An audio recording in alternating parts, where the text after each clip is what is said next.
Ang kwento na ito ay tungkol sa pinakaunang ordinaryong estudyante na nakapasok sa Arnold's Academy of Sorcery na kung saan mga noble ang mga estudyante dito. Siya si Ray White at sa unang araw niya sa eskwelahan ay namangha siya sa laki nito. Habang hinahanap niya ang auditorium ay may aksidenteng nakabangga sa kanya na kaagad naman niyang nahawakan. Napahanga ito sa kanya ngunit nang malaman nito na hindi siya noble ay parang nandiri ang babae na nahawakan ni Ray ang kamay nito. Dumating dito si Albert Aliem na hindi matanggap na may nakapasok na katulad ni Ray sa kanilang paaralan. Habang pinagsasabihan nito ng hindi magaganda si Ray ay dumating dito si Amelia Rose para uwaten si Albert. Miyembro si Amelia ng isa sa 3 top great noble family sa kanilang kaharian. Dahil dito ay wala nang nagawa si Albert kundi umalis na lang. Nilapitan ni Amelia si Ray at nagpakilala sila sa isa't isa. Dahil sa impluwensya ni Amelia ay siya din ang napili na representative ng mga bagong estudyante sa academy. Matapos magpakilala ni Ray sa buong klase at pagkaupo niya ay naalala niya ang naganap na digmaan. Nawala ang focus ni Ray sa klase kaya binato siya ng kanilang guro na si Gray ng chalk na nagawa niyang masalo ngunit nasabugan naman siya nito. Naikwento ni Gray ang tungkol sa 7 Grand Sorcerers sa buong mundo. Isa sa miyembro nito ay ang kanilang principal na si Abby Garnet na Blaze Sorcerer at isa din dito ay si Carol Caroline na Spellbinding Sorcerer. Dito na nila napag-usapan ang Ice Blade Sorcerer na nawala na lang umano bigla matapos wakasan ng Far East War. Ayon kay Gray na isa sa dahilan bakit sila nag-aaral sa academy ay para din balang araw ay mapabilang sila sa 7 Grand Sorcerers. Napatanong naman si Albert kung bakit may nag-aaral na ordinaryong tao sa academy kung ito pala ang posibleng pupuntahan ng mga estudyante dito. Sumagot naman si Gray na lahat ng nag-aaral dito ay pumasa sa pagsusulit kaya nobleman o ordinaryong tao ay hindi ito importante sa academy.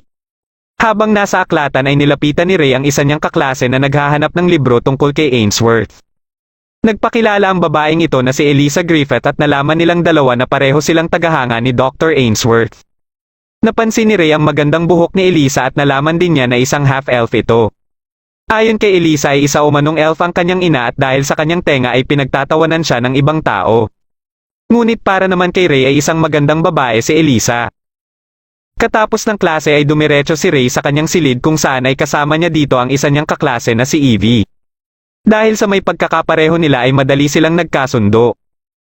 Kinabukasan ng umaga habang tumatakbo si Ray ay may nakilala na naman siyang chika babes.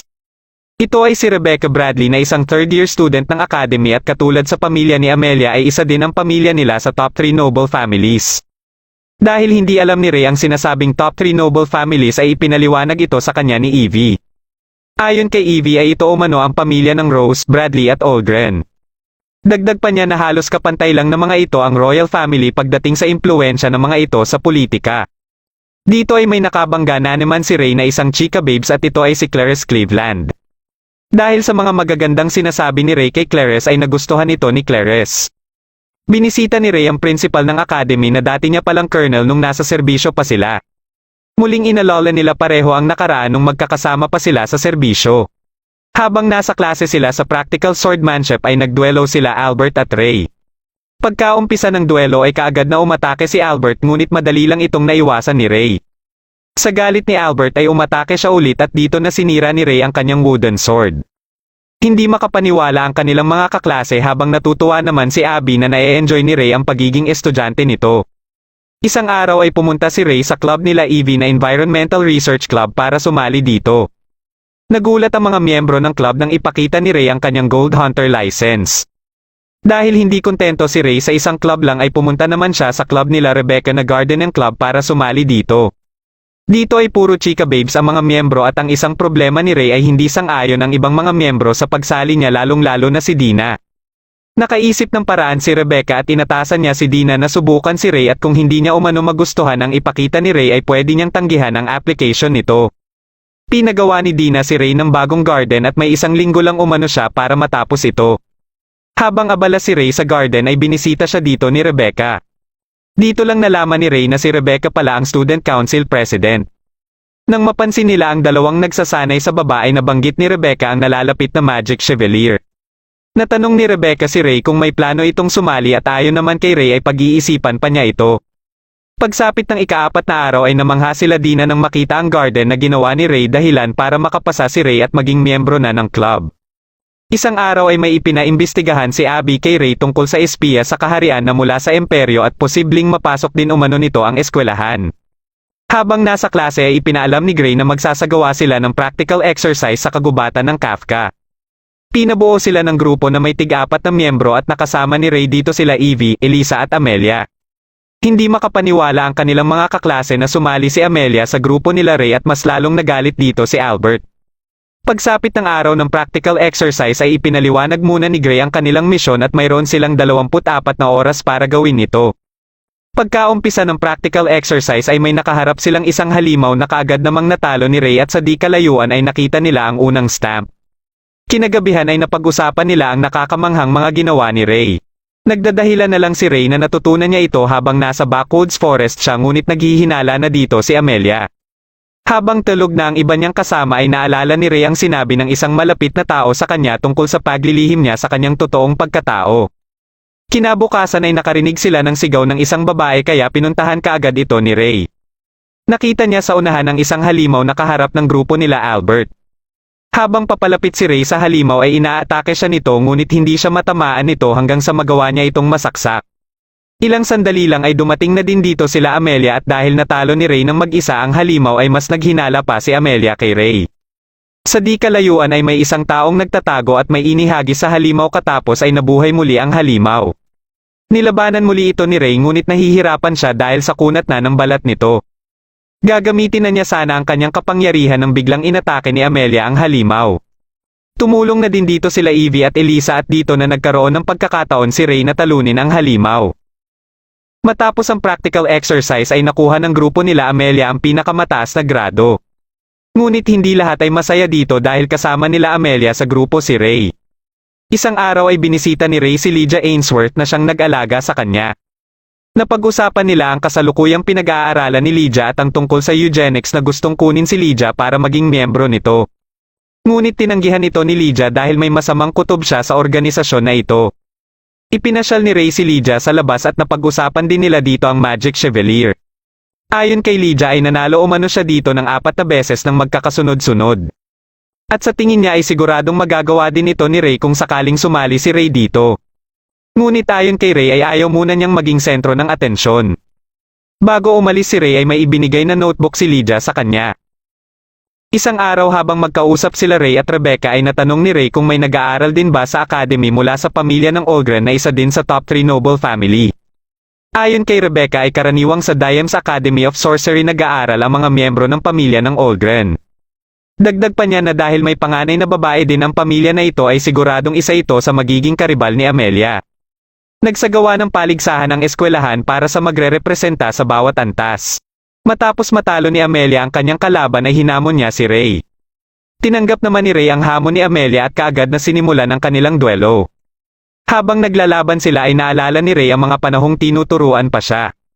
Nagkaroon siya ng pagkakataon para makaatake kay Amelia ngunit may bigla siyang naramdaman na hindi maganda kaya nabitawan niya ang kanyang wooden sword at napaluhod siya.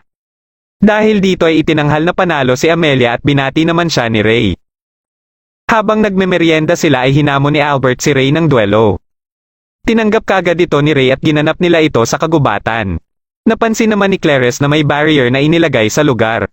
Nagulat sila na totoong espada ang gusto ni Albert na gamitin nila sa duelo. Umatake kaagad si Albert na naiwasan ni Ray at pinulot nito ang espada. Hindi nila alam na may isang tao dito na nanonood sa kanila. Napansin ni Ray na may hindi tama kay Albert at parang nadadala na ito sa sobrang galit. Gumamit si Albert ng fireball ngunit hiniwalang ito ni Ray. Umatake ulit si Albert ng mas marami pang fireball ngunit naiiwasan lang itong lahat ni Ray. Sa galit ni Albert ay ginamit na nito ang Febris Draco na madali lang ding hiniwan ni Ray. Dahil dito ay natulala si Albert at napaluhod na lang. Sasabihin na sana ni Ray kina Amelia ang totoo niyang katauhan nang biglang mapadapa sila Amelia at dahil pala ito sa barrier. Dito na nagpakita sa kanila ang kanina pang nakamasid sa kanila at may kagagawan nito. Ito pala ay ang kanilang guro na si Gray kaya naisip kaagad ni Ray na miyembro din si Gray ng eugenics. Si Gray din pala ang dahilan sa biglaang pagkakawala ng ibang estudyante at nalaman ni Ray na siya din ang may kagagawan sa halimaw na nakalaban nila nung practical exercise. Nag-umpisa ng umatake si Gray ngunit dahil iniiwasan lang ito ni Ray ay pinunterian nito sila Amelia. Dito na inilabas ni Ray ang totoo niyang kapangyarihan bilang Ice Blade Sorcerer dahilan para masangga niya ang atake ni Gray kina Amelia at nabago din ito ang kulay ng kanyang buhok. Gumawa si Ray ng mga Ice Blades at pagka-atake ni Gray ay binura lang ito ng isang Ice Blade ni Ray. Ginamit ni Gray ang kanyang Causality Draco ngunit bigla lang itong naglaho bago pa makadapo kay Ray. Susubukan sana ni Gray na tumakas kaya ginamit ni Ray ang mga Ice Blades para pigilan siya. Sa sobrang takot ni Gray ay sinubukan niyang kumbinsihin si Ray na sumali din sa eugenics dahil siguradong bibigyan umano siya ng mataas na posisyon dito dahil sa kanyang malakas na kapangyarihan. Habang nagmamakaawa si Gray ay bigla niyang inatake si Ray ngunit nagulat siya nang hindi ito umubra kay Ray. Dito na inactivate ni Gray ang Dark Triad System at itinurok ito sa kanyang utak. Unti-unting nagbago ang hitsura ni Gray at naging parang halimaw na ito. Muli silang naglaban at kahit anong atake ang ginagawa ni Gray ay hindi ito umuubra kay Ray. Napansin nila Evie na unti-unting nababalot ng yelo ang katawan ni Ray. Dahil sa naapektuhan na si Ray ng kanyang kapangyarihan ay napansin na din ito ni Gray. Natuwa dito si Gray at muling sumugod dahilan para masira nito ang Ice Blade ni Ray. Ngunit hindi alam ni Gray na gagamitin pala ni Ray ang Ice Blossom Profusion. Nilamon si Gray ng buhawi at katapos ay nanigas ito na pinalilibutan ng mga bulaklak. Nang mapaluhod si Ray ay muli niyang inactivate ang Chronos Lock at dito na siya nawalan ng malay.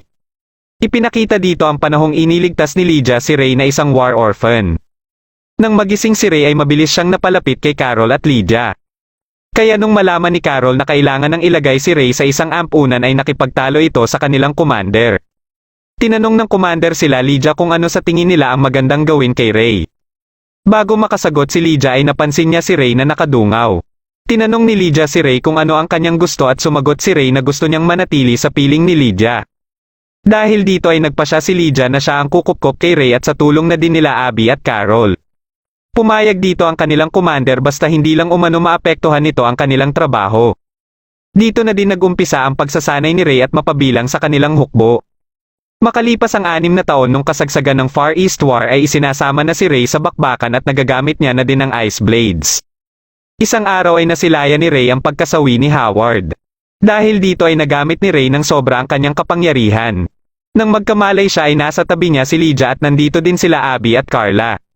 Pagkaalis nila Lydia at Carla ay dito na sinabi ni Abby kay Ray ang naging pakiusap ni Lydia sa kanya na payagan siya na makapag-aral sa Arnold's Academy para makapamuhay siya ng normal. Pagkaalis ni Abby ay binisita naman siya nila Amelia. Dito niya na sinabi na siya ang Ice Blade Sorcerer at isa sa 7 Grand Sorcerers. Ikwento din niya ang nangyari sa Far East War kung saan nag-overheat siya at ito ang dahilan kaya gumagamit siya ng Chronos Lock para maiwasan na mangyari ulit ang overheating.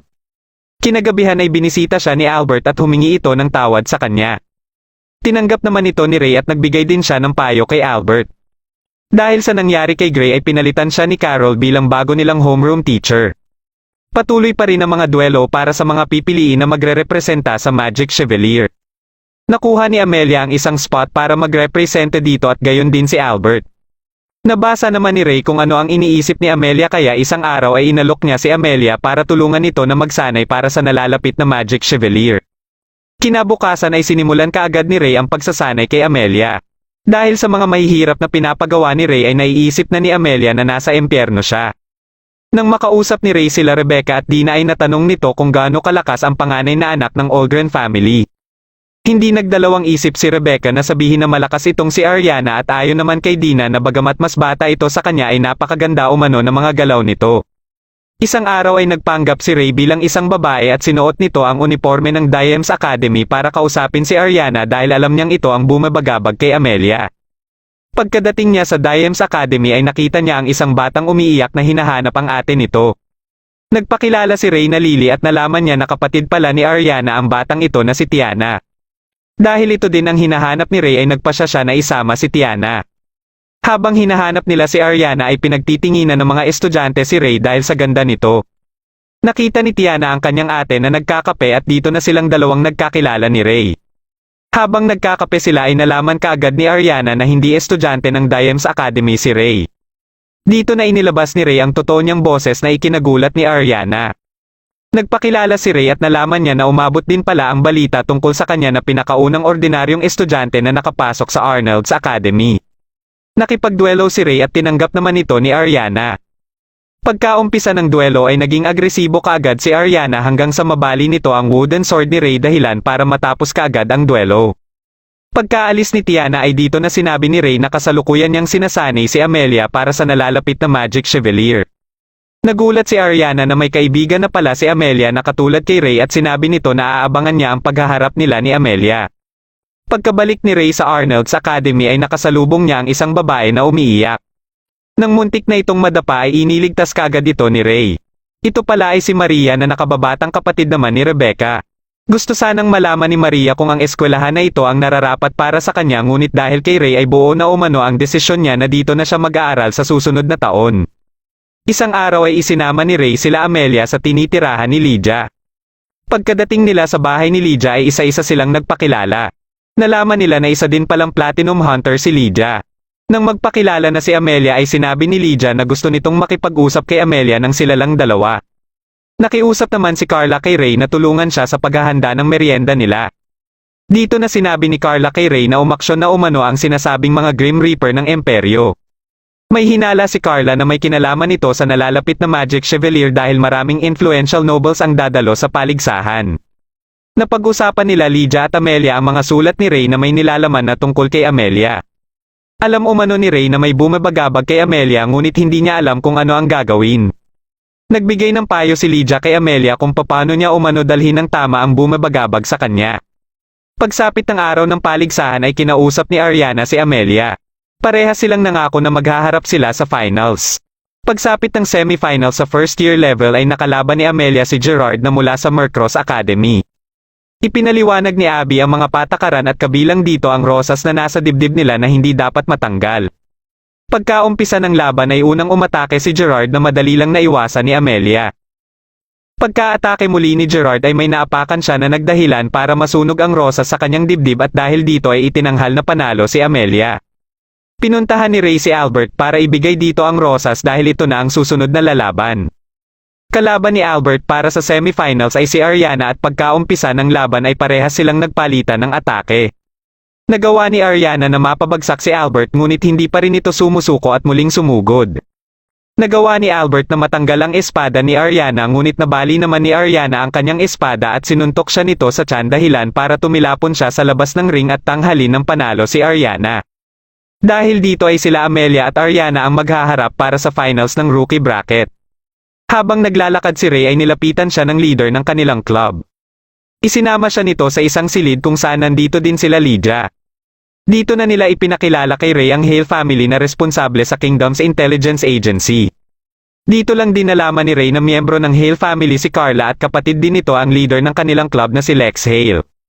Sinabi ni Abby na nakapasok na sa loob ang sinasabi nilang Grim Reaper mula sa Imperyo at target ng mga ito na dukutin ang mga anak ng mga top noble families.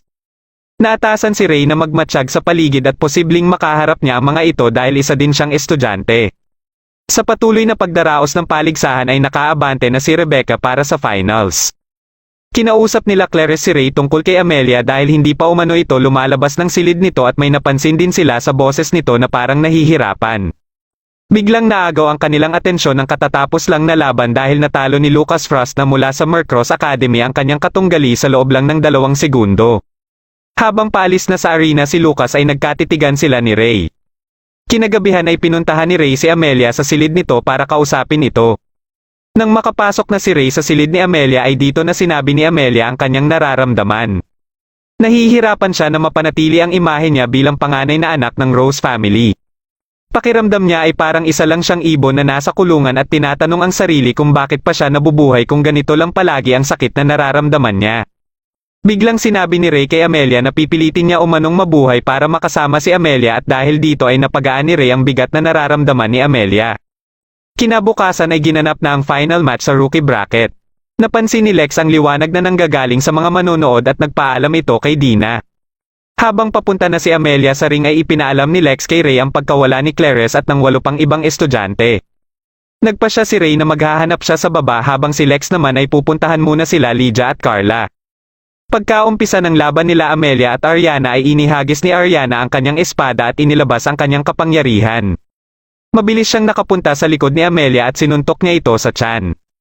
Muli siyang umatake dahilan ng muntikan ng pagkahulog ni Amelia sa ring. Pagka-atake niya ulit ay dito na inilabas ni Amelia ang kanyang kapangyarihan. Nakita naman ni Ray sila Clarice na walang mga malay kaya nilapitan niya ito kaagad. Nang magising si Clarice ay may nakita silang interference spell. Dito na din nagpakita ang mga sinasabing Grim Reapers. Binuhat ni Ray si Clarice at nang makalayo sila ay pinakawalan na ni Ray ang kanyang kapangyarihan. Nilabanan ni Ray ang mga Grim Reapers at ginamit ng mga ito ang interference spell ngunit ginamitan lang ito ni Ray ng anti-material field. Habang patuloy ang labanan nila Amelia at Ariana ay may napansin silang kakaiba sa kanika nilang mga kapangyarihan. Ito pala ay epekto ng anti-material field ni Ray na kaagad nalaman ni Carol. Nang patakas na ang mga kalaban ay ginamit ni Ray ang Diamond Dust at natalo niya lahat ng mga kalaban. Dumating din si Lex para asikasuhin ang mga Grim Reapers kaya dali-dali sila Ray na lumabas dito para puntahan ang nagaganap na laban nila Amelia. Inilabas na ni Ariana ang buo niyang kapangyarihan at sa sobrang bilis at lakas niya ay nabugbog niya si Amelia.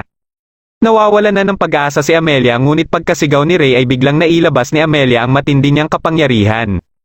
Ginamit ni Amelia ang butterfly effect kaya sa bawat natatamaan ni Ariana ang paru-paro ay bigla siyang nalilipat sa isa pang paru-paro. Ngunit hindi pa rin sumusuko si Ariana at nagpatuloy sa pag-atake hanggang sa nakakaranas na si Amelia ng mga senyales ng pag-o-overheat. Hindi ito naging hadlang kay Amelia at nagpatuloy ang kanilang laban hanggang sa huling atake nila. Nagising si Ariana na nakahiga sa mga hita ni Amelia. Matapos purihin ni Ariana si Amelia ay napaiyak na lang si Amelia. Itinanghal na kampiyon sa Amelia para sa rookie bracket ng Magic Chevalier. Sumapit na din ang araw para sa final match ni Rebecca at kalaban niya dito si Lucas. Pagkaumpisa ng laban ay ginamit ni Rebecca ang kanyang kapangyarihan ngunit gamit ang afterglow blackout ni Lucas ay hindi nakita ni Rebecca ang atake ni Lucas dahilan para matanggal ang rosas ni Rebecca.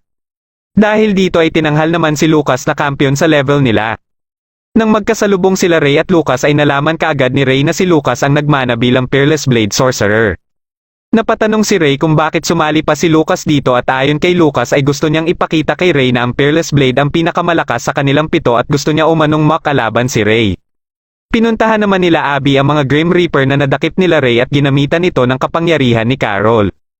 Nang tinatanong na ni Carol kung sino ang nag-utos sa mga ito ay isa-isa itong sumabog kaya wala silang nakuhang impormasyon. Nakipagkasundo si Evan sa ama ni Rebecca at kasama dito ay ipakasal si Rebecca sa kanya. Kaya isang araw ay pinuntahan ni Dina si Ray para ipaalam ito. Pinuntahan naman kaagad ni Ray si Rebecca para batiin ito. Nalaman ng mga eugenics na si Rebecca ang hinahanap nilang vessel kaya plano nilang dukutin ito. Dahil sa nalalapit na cultural festival ay nagkasundo ang buong klase nila Ray na maid cafe ang kanilang itatayo. Pumunta si Ray sa Student Council office para paaprubahan ito at napansin niya dito na wala ang ibang miyembro ng Student Council. Dito na sinabi nila Rebecca na hindi na umano babalik ang mga ito dahil sa engagement ni Rebecca. Ito ay dahil ang secretary nila na si Cornea ay ang orihinal na dapat magiging fiancé ni Evan. Kaya nagmumuka ng inagaw ni Rebecca si Evan kay Cornea at suportado ng ibang miyembro si Cornea dahilan kaya silang dalawa na lang ang gumagawa ng lahat na gawain sa Student Council. Dahil dito ay nagpresente si Ray na tumulong sa mga gawain sa Student Council. Pagkaalis ni Ray ay hinabol siya ni Dina para sabihin sa kanya ang napapansin ni Dina sa engagement ni Rebecca kay Evan. Nararamdaman ni Dina na may hindi sinasabi sa kanya si Rebecca kaya gusto niyang humingi ng tulong kay Ray para alamin ito. Hindi naman nagdalawang isip dito si Ray kaya isang gabi ay humingi si Ray ng tulong kay Lydia at Carla para imbestigahan si Evan at ang engagement nila ni Rebecca. Habang naliligo si Rebecca ay naisip niya ang parati niyang napapanaginipan kung saan nakikita niya dito si Ray. Kasabay nito ay ang pagdurugo ng kanyang mata na kakaiba. Habang palabas si Rebecca ng eskwelahan ay sinalubong siya ni Ray para samahan siya pauwi. Nakasalubong naman nila sa daan si Evan kaya ito na ang sumama kay Rebecca. Habang pinagmamasdan sila ni Ray ay dumating dito si Lex. Isinama ni Lex si Ray sa pagpupulong nila Lydia at may kutob sila na habol ni Evan kay Rebecca ang Sorcerer's Eyes nito. Dahil dito ay posibleng si Evan ang collector ng Sorcerer's Eyes at may connection din sa eugenics. Habang umiiyak si Rebecca sa silid nito ay napunta siya sa panahon ng Far East War. Nakita niya dito si Ray na pinipilit na iligtas si Howard ngunit dahil alam ni Lydia na huli na ang lahat ay pinilit nito si Ray na bumalik ang lakas ng loob nito dahil nasa kalagitnaan pa sila ng digmaan. Kinabukasan habang nasa Student Council office sila ay naaalala ni Rebecca ang nakita niya kagabi tuwing pinagmamasdan niya si Ray. Pumunta dito si Maria para kausapin si Ray tungkol kay Rebecca. Dahil nakikita ni Ray na nag-aalala si Maria sa ate niya ay pinangako ni Ray na proprotektahan niya umano si Rebecca. Isang gabi ay napanaginipan ni Ray ang araw ng inilibing nila si Howard. Nakita niya dito si Rebecca na tinatanong ang totoo niyang katauhan. Nang sinagot ito ni Ray ay bigla naman siyang nagising. Tumulo din ang dugo sa kanyang mata kaya lumabas siya para hugasan ito. Pagsapit ng cultural festival ay pumunta dito sila Ariana at Tiana. Pumunta din dito si Maria at nagkita sila ulit ni Lily. Habang pauwi si Maria mula sa cultural festival ay may nakasalubong siyang isang babae na may puti din na buhok kagaya niya. Sinabi ng babaeng ito sa kanya na mamamatay na umano si Rebecca. Nalaman din ni Ray ang tungkol dito mula kina Lydia at ilang sandali lang ay nagpakita dito ang ama ni Rebecca para ipaliwanag ang sitwasyon ni Rebecca at humingi ito ng tulong kay Ray na iligtas si Rebecca. Napapaiyak na lang si Maria habang naririnig ang paghihirap ni Rebecca. Kinabukasan ay bumalik ulit si Maria sa maid cafe nila Ray at nagkausap sila ni Ray. Habang naglalakad si Rebecca ay sinalubong siya ni Evan at bigla silang nawala. Pagkaalis ni Maria ay nagpaalam si Ray kay Amelia para umalis din. Dito ay sinimulan na ni Evan ang plano niya kay Rebecca habang kinakalaban naman ni Ray ang mga halimaw at alagad ng eugenics. Pagka-atake nito kay Ray ay nagpakita dito ang mga paru-paro na mula sa butterfly effect ni Amelia. Nandito pala sila Amelia para tulungan si Ray at sama-sama nilang nilabanan ang mga halimaw. Pinuntahan naman ni Maria ang kinaroroonan nila Rebecca at Evan. Matapos matalo nila Ray ang karamihan sa mga halimaw ay nagpakita na dito ang ibang kasamahan ni Evan at isa dito ay si Peretrago. Aatakihin sana nito si Amelia ngunit nasangga ito ni Ray. Umalis din sila kaagad dito kaya sinundan sila ni Ray. Habang hinahabol sila ni Ray ay naalala nito ang sinabi ng ama ni Rebecca tungkol sa sumpa sa dugo ng pamilya Bradley at sa pagiging krus ni Rebecca na nangyayari lang ng isang beses sa loob ng ilang daang taon. Pagkadating nila Peretrago sa kinaroroonan nila Rebecca ay dito na nalaman nila Rebecca na hindi pala ang totoong Evan ang kaharap nila kundi si Liz na siyang nakasalubong ni Maria nung isang araw. Sa galit ni Evan kay Liz ay inatake niya ito kaagad. Sa loob ng 10 taon ay nagpanggap si Liz na si Evan kaya ganito na lang ang galit ni Evan kay Liz. Plano ni Evan na marating ang sinasabing akasa at para mangyari ito ay kakailanganin niya ang krus na si Rebecca. Inatake din ni Evan si Rebecca ngunit tinanggal lang ito ni Liz. Ginamit ni Liz ang kanyang kapangyarihan para mapalayo si Rebecca kay Evan. Katapos ay ipinasok niya si Evan sa ibang dimensyon. Ilang sandali lang ay dumating na din dito si Ray. Nakilala kaagad ni Ray si Peretrago dahil sa ginawa nitong pag-atake kay Amelia na may balak kainin ang engram nito. Pagka-atake ni Peretrago ay nabangga lang siya sa salamin na ginawa ni Liz. Kinausap ni Liz si Ray at nagpakilala ito na fabrication sorcerer. Sinabi ni Liz ang plano niyang ipa-overheat si Rebecca at si Ray ang magsesayal nito gamit ang Chronos Lock.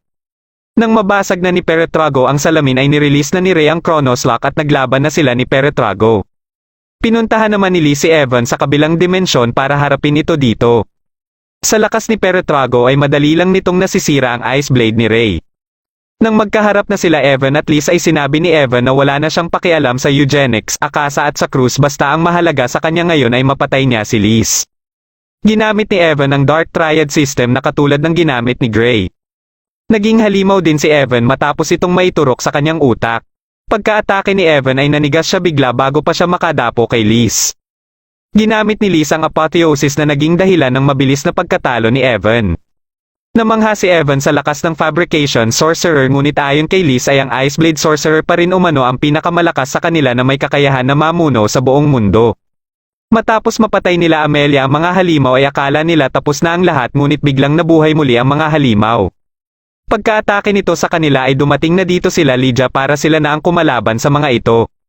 Sa sobrang lakas ng mga Grand Sorcerers at ni Carla ay hindi sila nahirapan dito. Para sa panghuling atake ay ginamit ni Lydia ang kanyang Ragnarok. Natutulala na lang sila Evie habang pinagmamasdan ito. Habang patuloy ang labanan nila Ray at Peretrago ay inilabas na ni Peretrago ang kanyang buong kapangyarihan at inatake si Ray. Sinisisi naman ni Maria ang kanyang ate sa nangyayari ngayon kay Ray at sa iba pa dahil hindi umano nagsasalita si Rebecca sa kanila tungkol sa mga importanteng bagay. Nagawa ni Peretrago na masakal si Ray ngunit ginamit naman ni Ray ang mga Ice Blades kaya nabitawan siya ni Peretrago. Pagka-atake muli ni Peretrago ay ginamit na ni Ray ang Pandora. Dito na napagtanto ni Peretrago kung bakit ang Ice Blade Sorcerer ang pinakamalakas at katapos ay nanigas na siya. Muling inactive ni Ray ang Chronos Lock at bumagsak na siya. Lalapitan sana ni Rebecca si Ray para tulungan ito ngunit pinigilan siya ni Maria. Dito na nagsimula ang kanilang away at nilabas nila ang kani-kanilang sama ng loob sa isa't isa. Habang umiiyak si Rebecca ay bigla siyang nagliwanag. Nagising dito si Ray at bumalik na din dito si Liz kasama si Evan. Dumating dito sila Amelia at pinigilan sila ni Lydia na makalapit kina Rebecca dahil nagsisimula na umano ang overheating nito. Nilapitan ni Ray si Rebecca at pina-atras niya si Maria. Nang makalapit na siya kay Rebecca ay inactive ni Ray ang Chronos Lock kay Rebecca at dito na nailigtas si Rebecca. Ipinaalam kagad ito ni Lex sa ama nila Rebecca at Maria. Isang araw ay binisita ni Ray si Howard at ipinakilala niya dito ang kanyang mga bagong kaibigan. Dito na nagtatapos ang pinakahuling episode ng The Ice Blade Sorcerer Shall Rule the World. Kung nagustuhan mo ang ating kwento ay huwag kakalimutan mag-like at mag-subscribe na din para malalaman mo kaagad kung may bago akong video.